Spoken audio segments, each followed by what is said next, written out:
Today we're tackling a question that sounds abstract until you notice it's hiding in almost everything we do. What makes something possible, necessary, or impossible? Not just how we talk about those ideas, but what actually makes them true. So we're not doing the usual quick tour of modal logic symbols, then calling it a day. Exactly. Because the real issue isn't whether we can organize modal language.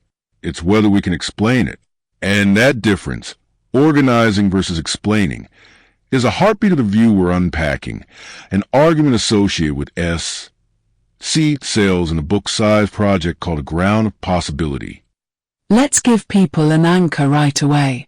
When philosophers say modality, they mean the categories of could, must, and cannot. Right. Could is possibility.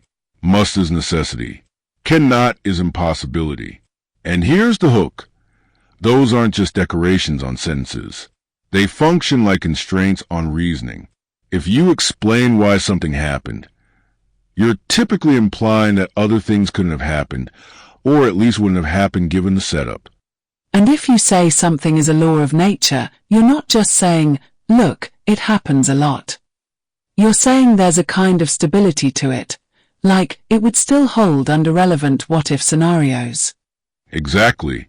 Counterfactual explanations, scientific generalizations, even everyday planning. I could take the train, but I can't teleport. They all rely on modal boundaries. The argument starts by saying, you can't escape modality. If you try to do explanation at all, you're already using it. Okay, but people might say, sure, we use the words. That doesn't mean there's some deep metaphysical structure behind them. Maybe it's just a way of summarizing patterns. And this is where the book's core pressure shows up.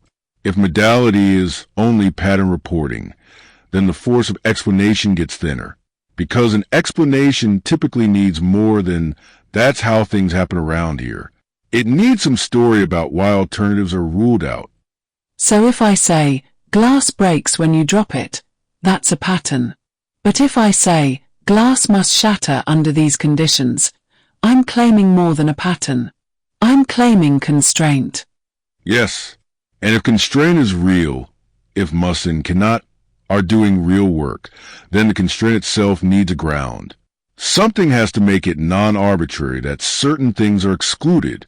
Otherwise, impossible becomes an opinion or a habit of speech. That's the setup. Now we hit the main target. Possible worlds. Possible worlds talk is basically the dominant framework in analytic philosophy for making modal claims crisp. It translates into true in at least one world, must into true in all worlds, and cannot into true in none. And it feels powerful because it gives you a neat way to handle counterfactuals, modal logic, and a bunch of other topics with one tool. Right. It's like you build one big semantic and metaphysical machine. Then you feed it claims like, if I had left earlier, I would have caught the flight. And the machine tells you how to interpret that claim in terms of nearby worlds. And then there's David Lewis, who said the worlds aren't just useful fictions or abstract objects. They're concrete realities, full universes, just as real as ours. Lewis is the high-powered version. His view has an almost brutal clarity. There are many worlds, modality is quantifying over them, end the story. So what's the critique? If the system is so unified, where does it go wrong? The central complaint is summed up in a sentence that's easy to say and harder to escape. Distribution is not grounding. Even if it's true that a proposition is possible exactly when it's true in some possible world, that doesn't yet tell you what makes that world possible in the first place. So the worry is that possible worlds theories help you sort modal truths, like filing papers into cabinets, but they don't explain why the cabinets have the structure they do. Perfect metaphor. The system tells you the proposition goes in the true in some world cabinet, so you label it possible. But then someone asks, why are those the worlds? Why is that cabinet admissible? Why aren't there worlds where contradictions are true, or where arithmetic collapses, or where the laws are completely unconstrained? And a possible worlds theorist might respond, because those aren't possible worlds. And then the critic says, sure, but that's just repeating the word possible. It's not a ground, it's a label. You can't define possibility by pointing to the set of possible worlds unless you already have a rule for which worlds count as possible. So the account risks going in a circle. Worlds are possible because they're in the set of possible worlds, and they're in the set because they're possible. That's the relocation problem. Instead of explaining modal facts, you move them into a domain you've set up, and then you read them off the domain. But the domain is already shaped by modal constraints. Let's slow down and make this concrete. Suppose we say, it's possible for there to be purple cows. We translate, there exists a possible world with purple cows. Right. Then we ask, what makes that world an admissible world? What makes it a world rather than a garbage heap of descriptions? And why is a world with both purple cows and square circles not admissible? If you answer, because square circles are impossible, then we're back where we began. Exactly. The book's pressure point is, possible world semantics can be perfectly useful, even elegant, without being metaphysical grounding. So this is a critique about explanation, not a critique about the utility of the framework. Yes, the claim is not possible worlds talk is meaningless. It's possible worlds talk doesn't do what people often want to do, supply the reason why modal constraints hold. Now, possible worlds theories come in different flavors. Lewis is realist and says worlds are concrete. Others go ersatz, saying worlds are abstract representations, like maximal consistent sets of propositions or big descriptions. And the critique says, changing the furniture doesn't solve the main problem. If worlds are concrete, you still need an explanation of why those concrete worlds are the ones that count as possible. If worlds are abstract representations, you still need the modal notion of consistency or admissibility to avoid letting in contradictions. So on the ersatz view, to define worlds you often rely on consistent descriptions. But consistent is already modal tinged. It's saying, these claims can all be true together. That can is exactly what we were trying to ground. Right. The critic keeps forcing the same question. What's doing constraining? What is the source of the rules that separate coherent alternatives from incoherent ones? And the book's claim is that a lot of non-theistic strategies fail here. It runs through multiple candidates. For instance, conceivability theories, the idea that if you can coherently conceive of something, it's possible. But conceiving isn't a generator of norms unless you already have a distinction between good and bad conceiving, between coherent and incoherent imagination. Because people can conceive all sorts of things loosely. And even careful conceiving seems to depend on logic and rational constraint. So you've smuggled the modality back in. Exactly. Then there's primitive modality. Just say modal facts are fundamental. They don't reduce. The criticism there is, if it's brute all the way down, then why these modal constraints rather than different ones? The worry is arbitrariness.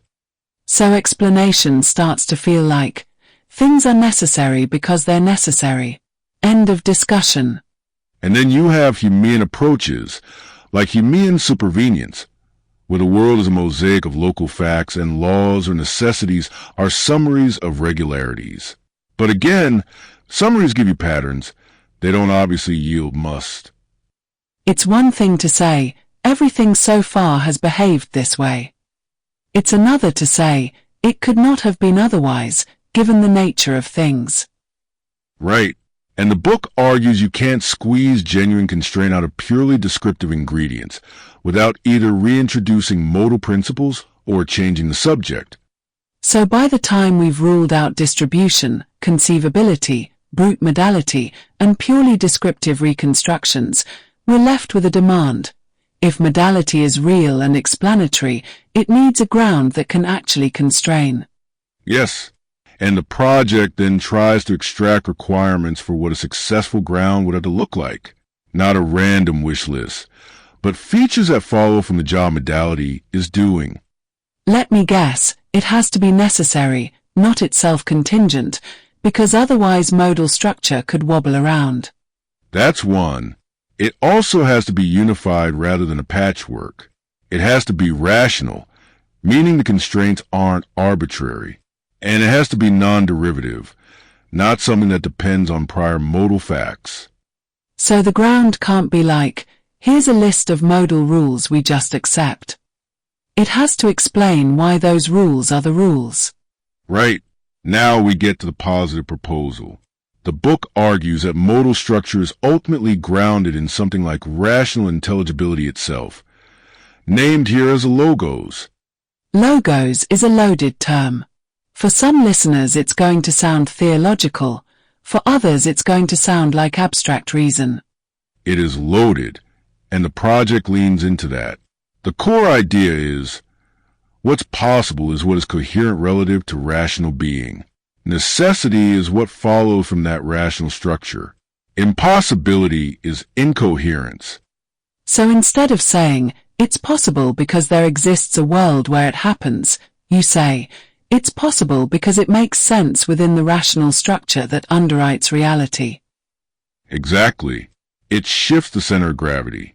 Worlds don't explain modality. Modal constraint explains what counts as a world. Let's test the intuition.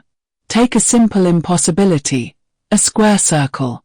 On the logos-style view, it's not excluded because no world contains it. It's excluded because the description collapses into incoherence. It violates the rational relations that give square and circle their content. Yes, and the big promise is that this gives you what distribution lacked, an account of admissibility.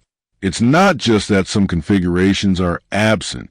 It's that some configurations fail to qualify as genuine alternatives because they're not coherent possibilities at all. And where do everyday modal truths fit? Like water could freeze at room temperature versus water must have H2O structure or whatever a given theory says. The view distinguishes proximate and ultimate grounding. Proximately, modalities might be anchored in the natures of things, what water is, what electrons are, what counts as a stable structure. Ultimately, the intelligibility of natures and their constraints traces back to rational structure itself. That helps. I don't need to invoke logos every time I say, it's possible for this bridge to fail under that load. I can appeal to engineering constraints. But then the deeper question is, why do those constraints have the authority they have? Why is there a rational order at all that excludes incoherence? Exactly.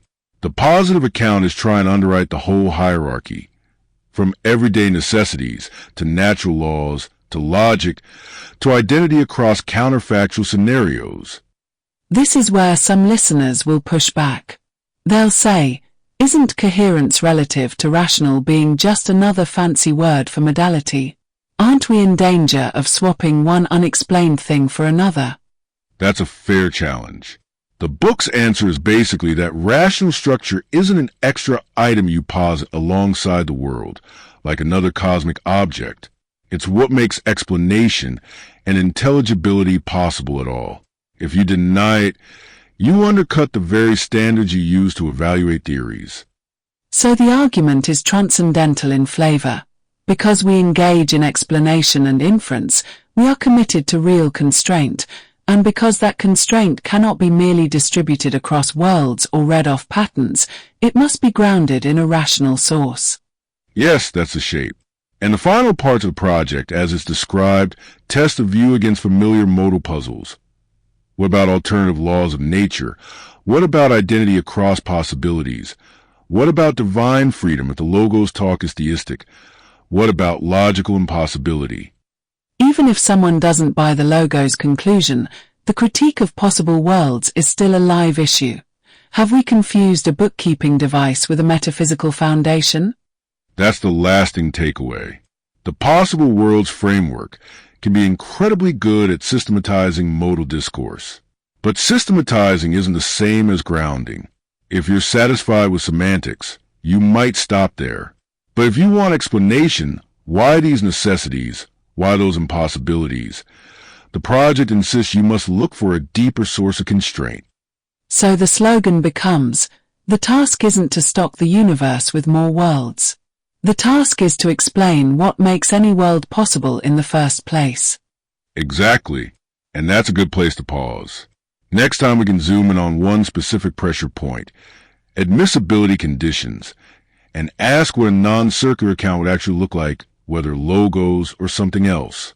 Because once you see the difference between organized modality and grounding it, you start noticing that difference everywhere.